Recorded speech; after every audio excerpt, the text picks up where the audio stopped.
gemaakt heeft. Dan heeft hij een mesje en dan snijdt hij precies die contour uit. En vervolgens heeft hij er een laag. Kijk, het volgende. Velletje erop.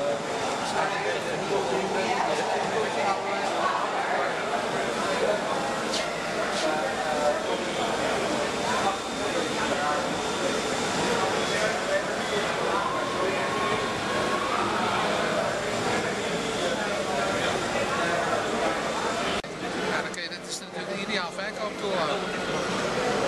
Ja, eens. Waarbij verschrikkelijke ikken. Ja. Wijkt af van wat hier ligt. Dit is gewoon wit, bestaande kleur. Ja, jouw fantasie bepaalt wat je kunt maken. Ja, maar ik vind het een beetje...